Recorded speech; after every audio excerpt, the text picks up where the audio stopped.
Mushroom खाने में तो टेस्टी होता ही है, साथ ही साथ इसके हेल्थ बेनिफिट्स भी बहुत सारे हैं। मशरूम में कैल्शियम, विटामिन डी और फास्फोरस पाया जाता है। ये हड्डियों के लिए बहुत फायदेमंद होता है। मशरूम इम्यूनिटी सिस्टम को मजबूत बनाता है। मशरूम में फाइबर की मात्रा बहुत ज्यादा होती है। मशरूम में कैलोरी भी कम होती है, तो वजन कंट्रोल करने के लिए इसे डाइट में ऐड करना चाहिए। अब मशरूम को साफ करना और मशरूम को स्टोर करना बहुत ज्यादा इम्पोर्टेंट होता है। तो आज मैं बताऊंगी मशरूम को लंबे समय तक कैसे स्टोर कर सकते हैं। अगर आप मशरूम अभी भी लाए हैं और आप उसे अभी नहीं कुक कर रहे हैं, तो आप मशरूम को उसके पैकेट में ही रहने दीजिए। बस ये चेक कर लें कि उसका जो बेस है उसमें कोई कार्डबोर्ड लगा हो, ताकि वो एक्स्ट्रा मॉइस्चर जो है वो सोख ले। इसके अलावा पॉलिथीन से ये अच्छे से पैक होना चाहिए और इसको फ्रिज में रख के 3 दिन तक फ्रेश हम रख सकते हैं। मशरूम को स्टोर करने के लिए पेपर बैग में भी रख सकते हैं। पेपर बैग में होल कर दीजिए और तब उसमें स्टोर कीजिए। अगर आप उसमें टिश्यू पेपर लगा रहे हैं तो एक दिन छोड़ के टिश्यू पेपर को चेंज कर दीजिए। स्टोर करने के लिए फ्रीजिंग मेथड भी यूज कर सकते हैं। मशरूम को अच्छे से धोकर पहले काट लें, फिर ऑयल में हल्का सा फ्राई करके जिपलॉक बैग में फ्रीजर में फ्रीज करें।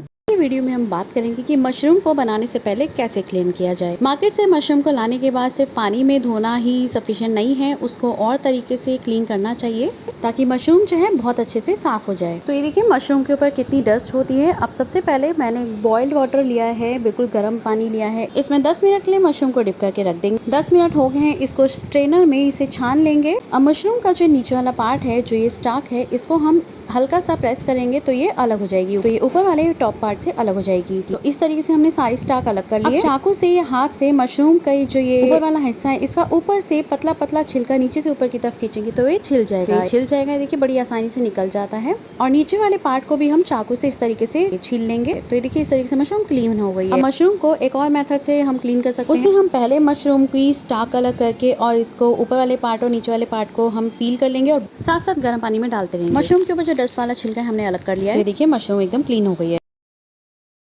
करेले हेल्थ के लिए बहुत बेनिफिशियल होते हैं। करेले ज्यादातर सभी घरों में बनाए जाते हैं। इसको अचार की तरह भी बनाया जाता है। इसका जो जूस होता है वो बॉडी के लिए बहुत बेनिफिशियल होता है। करेले की तासीर जो होती है गर्म होती है। करेले आप रेगुलरली खाते हैं तो आपकी स्किन बहुत ग्लोइंग हो जाती है। साथ ही साथ इससे जो स्किन के मुहासे हैं वो बहुत हद तक कम हो जाते हैं। कई तरह के फंगल इन्फेक्शन भी करेलों के जूस का रेगुलर इंटेक करने से खत्म हो जाते हैं। करेले में विटामिन सी होता है जो एंटीऑक्सीडेंट का काम करता है। ये एंटी एजिंग का भी काम करता है। झुर्रियों को रोकने में बहुत हेल्प करता है। आंखों की प्रॉब्लम को रोकने में मददगार होता है। सुबह खाली पेट करेले का आधा या 1 कप जूस पीने से बॉडी को बहुत ज्यादा बेनिफिट होता है। करेले खाने से वेट लॉस भी बहुत हद तक होता है। 1 कप गर्म पानी में 4 से 5 करेले के टुकड़े डाल दीजिए और 5 से 10 मिनट बाद इस पानी को पी लीजिए, बहुत बेनिफिशियल होगा। करेलों के बीज को सुखाकर इसका पाउडर बना लीजिए और घी में तल लीजिए और 1 हफ्ते तक दिन में 2 बार ये जरूर लीजिए, इसका बहुत फायदा होगा। ऐसी ही जानकारी के लिए चैनल को प्लीज सब्सक्राइब कीजिए।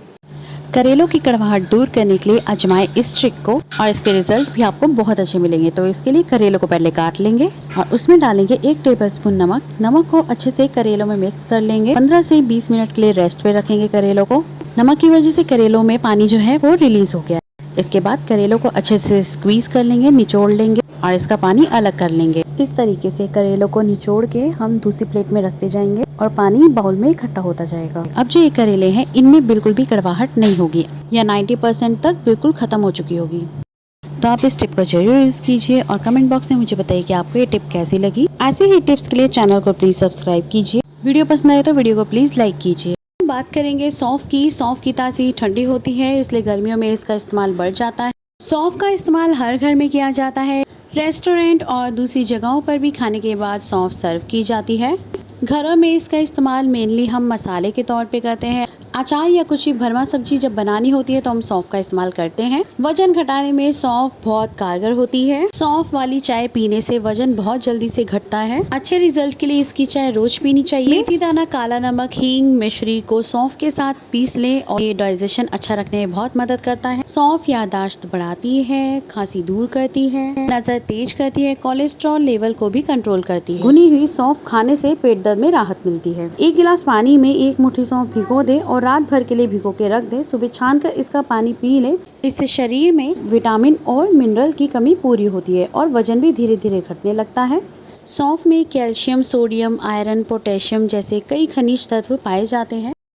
तरबूज जो होता है गर्मियों में आता है। ये इसकी फसल आमतौर पर गर्मी में तैयार होती है। गर्मियों में इसे ज़्यादा खाया जाता है क्योंकि ये शरीर में पानी की कमी को पूरा करता है और बॉडी को हाइड्रेट बनाए रखने में मदद करता है। तरबूज में लगभग 97% पानी होता है, जो शरीर में ग्लूकोज की मात्रा को पूरा करता है। तरबूज की खेती करते समय क्यारियां या हल रेखा बनाई जाती है और पंक्तियों पर काली प्लास्टिक की फिल्म बिछाई जाती है। पौधे जो होते हैं तैयार होने पर प्लास्टिक की फिल्म में छोटे छोटे छेद बना देते हैं।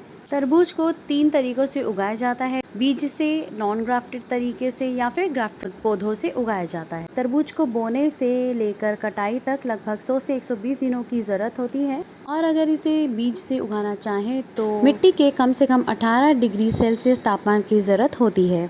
तरबूज हेल्थ के लिए बहुत बेनिफिशियल होता है। ये बॉडी को हाइड्रेट रखता है, इम्यूनिटी बूस्ट करता है, वजन कम करता है और मसल्स को मजबूत बनाता है।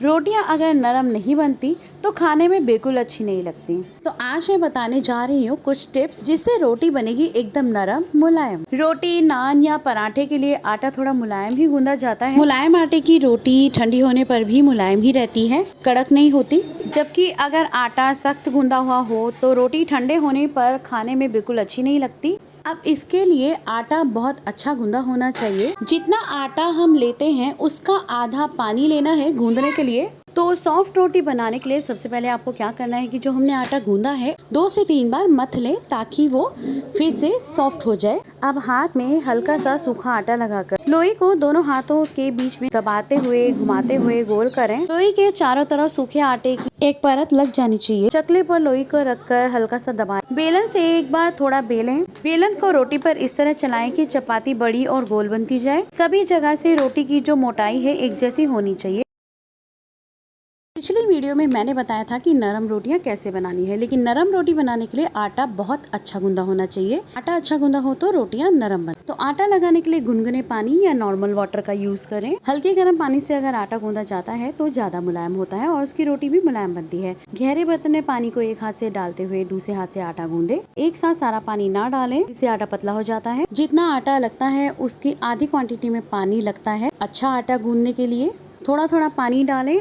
आटे को थोड़ी थोड़ी क्वांटिटी में इकट्ठा करते जाएं और साइड पे लगाते जाएं बर्तन के। जब आटा अच्छे से मिक्स हो जाए पानी के साथ तो इस तरह से उंगलियों से गड्ढे बना के थोड़ा सा पानी लेके ऐसे छिड़के और 10 से 15 मिनट रख दें। 10 से 15 मिनट हो जाने के बाद आटे को उठाकर इकट्ठा करें और इस तरह से मुक्की लगाकर इकट्ठा करके चिकना करें और मुलायम कर लें। अगर हाथ में चिपक रहा हो तो हाथ पे थोड़ा सा तेल लगा लीजिए, इससे आटा चिपकेगा नहीं। हाथों में अच्छे से मुक्कियां लगाकर आटे को चिकना करें ताकि उसके क्रैक्स ना। आटे को उठाकर पलट के ऐसे गूंदे और मुक्कियां लगाएं तो आटा गूंद चुका है। ऊपर की सतह पर ऑयल लगा के रख दें ताकि आटे की ऊपर की परत ना जमे। और बहुत बार हम मार्केट से ज्यादा क्वांटिटी में इमली ले आते हैं, लेकिन उसे स्टोर करने का बहुत ज्यादा ये प्रॉब्लम रहती है कि कैसे स्टोर करें। तो आज मैं आपको ऐसी टिप्स बताऊंगी जिससे आप 1 साल तक भी इमली को स्टोर कर सकते हैं। इसके साथ ही मैं आपको बताऊंगी कि जब मार्केट से इमली खरीदे तो हमें कैसे अच्छी इमली चुननी चाहिए।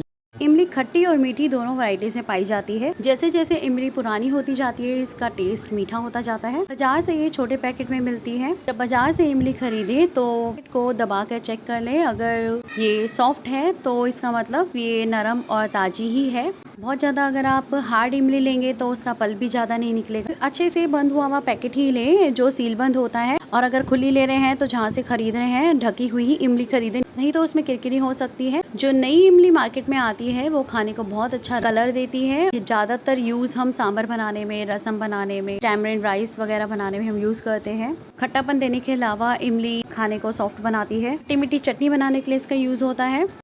जब भी सूजी की बात आती है तो सबसे पहले हमारा जो मन करता है वो सूजी का हलवा खाने का मन करता है। मिठाइयों से लेकर तरह तरह के पकवानों को बनाते टाइम सूजी का इस्तेमाल किया जाता है। तो हलवा, उपमा, इडली, खीर, बर्फी, अप्पम, मिठाई, गुजिया, लड्डू वगैरह हम सूजी से ही बनाकर तैयार करते हैं। सूजी के कई प्रकार होते हैं जैसे सूजी रवा, दलिया रवा, बलगर व्हीट रवा, राइस रवा, बंसी रवा। सूजी को गेहूं से बनाया जाता है। गेहूं को अच्छे से साफ करके छोटे छोटे टुकड़ों में पीस लिया जाता है। इन्हीं टुकड़ों को सूजी कहा जाता है। सूजी में कार्बोहाइड्रेट, फाइबर, वसा, protein, vitamin, magnesium, phosphorus, calcium वगैरह इसमें पाए जाते हैं। अगर आप ज्यादा लंबे समय तक सूजी स्टोर करना चाहते हैं तो या तो सूजी को भूनकर स्टोर करें, एयर टाइट कंटेनर में स्टोर करें। टाइम टाइम पर उसको चेक करते रहें कि सूजी खराब तो नहीं हुई। फ्रिज या फ्रीजर में स्टोर करें तो इसमें कीड़े नहीं लगेंगे, लंबे टाइम तक इन्हें स्टोर कर सकते हैं। सूजी में फाइबर होते हैं जो वजन घटाने के लिए बहुत ज्यादा मददगार होते हैं। सूजी की तासीर ठंडी होती है। वीडियो में मैं लच्छे पराठे को फोल्ड करने के 3 तरीके बता रही हूँ। तो सबसे पहले हमने लच्छे पराठे का डो बना के तैयार कर रखा है। डो की रेसिपी आप मेरे चैनल से देख सकते हो। तो सबसे पहले सरफेस पर हम थोड़ा सा मैदा छिड़केंगे, आप ऑयल भी लगा सकते हैं। अब उसके बाद डो की लोई एक तोड़ेंगे, थोड़ी बड़ी लोई लेनी क्योंकि लच्छा पराठा थोड़ा मोटा होता है। कि जितनी पतली रोटी हो सके उतनी बेलनी है। इसके बाद रोटी पर ऑयल या घी लगाना है और उस पर मैदा डस्ट करना है। अब दोनों तरफ से रोटी को पकड़ते हुए इस तरीके से रोल करेंगे। पहले फिंगर पर लपेटेंगे, फिर उसके बाद फिंगर से निकाल लेंगे। तो हमारे लच्छे पराठे की लोई बनकर तैयार है। दूसरे तरीके में भी पहले मैदा छिड़केंगे, फिर जितनी पतली रोटी हो सके उतनी बेलेंगे, ऑयल या घी से ग्रीस करेंगे और मैदा डस्ट करेंगे। इस तरीके से हम फोल्ड करते जाएंगे और इसको इस तरीके से रोल कर लेंगे।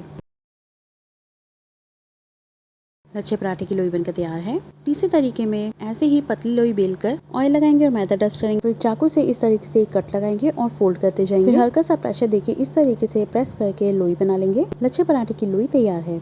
आज की टिप्स जो है वो बिगिनर्स के लिए, जिन्होंने अभी अभी पूरी बनाना सीखना शुरू किया है। तो पूरी बनाने के लिए सबसे पहले आटा जो होता है, रोटी के आटे से थोड़ा सख्त गूंदा जाता है, तो हमें सख्त आटा गूंद के लगाना है। आटे में घी या थोड़ा तेल डाल के, और अगर आप नमक खाते हैं तो 1 चम्मच नमक डाल के, थोड़ा थोड़ा पानी डाल के अच्छे से मसल के गूंदे। पूरी को और ज्यादा सॉफ्ट बनाने के लिए आप पानी में थोड़ा सा दूध ऐड कर सकते हैं। आटे को मसल के चिकना कर लेना है और 10 से 15 मिनट के लिए ढक करके रख देना है। जब पूरी बनानी हो तो 5 से 7 मिनट तक आटे को फिर से एक बार मसल के चिकना कर लें। जितना ज्यादा आटे को मसल के चिकना किया जाएगा उतनी ही पूरियां अच्छी बनेंगी। अब छोटी छोटी लोइयां तोड़ के पूरी बेलना शुरू कीजिए। चारों तरफ से पूरी एक बराबर होनी चाहिए, कहीं से मोटी कहीं से पतली ना रखें। तेल को अच्छे से गरम कर लें और गरम तेल में पूरी डालें, फिर गैस को मीडियम फ्लेम पे कर लें। पूरी को करछी से दबा दबा के फुलाएं। जहाँ से पूरी नहीं फूली है वहाँ से उसे दबाएं करछी से। जब एक तरफ से पूरी फूल जाए तो पलट के दूसरी तरफ से कुछ सेकंड्स फ्राई कर लें। ज्यादा तेज आंच पे पूरी को फ्राई करने से वो लाल हो जाती है, ज्यादा खस्ता हो जाती है। बात करेंगे साबूदाना की। साबूदाना किसी अनाज से नहीं बनता, बल्कि ये सागो पाम नाम के पेड़ के तने के गूदे से बनता है। साबूदाना की बहुत सारी वैरायटीज बाजार में अवेलेबल होती हैं। अरारोट भी इसी का एक प्रोडक्ट होता है। साबूदाने की तासीर मीडियम ठंडी होती है, जिसकी वजह से अगर हम इसे खाते हैं तो ये हमारी बॉडी का टेम्परेचर कंट्रोल करने में हेल्पफुल होता है। छोटे बच्चों में कैल्शियम की ज़रूरत ज़्यादा होती है। साबूदाना रोजाना बच्चों को खिलाने से हड्डियों की ग्रोथ अच्छी होती है, उनको कैल्शियम मिलता है, मांसपेशियों की ग्रोथ में भी मदद मिलती है। पेट में किसी प्रकार की समस्या होने पर साबूदाना काफ़ी मददगार होता है। ये डाइजेशन को ठीक करके गैस और इंडाइजेशन जैसी प्रॉब्लम्स को दूर करता है। सफ़ेद मोतियों की तरह दिखने वाला छोटे आकार का साबूदाना व्रत उपवास में बहुत खाया जाता है। ये बॉडी के लिए बहुत सारे तरीकों से बेनिफिशियल होता है।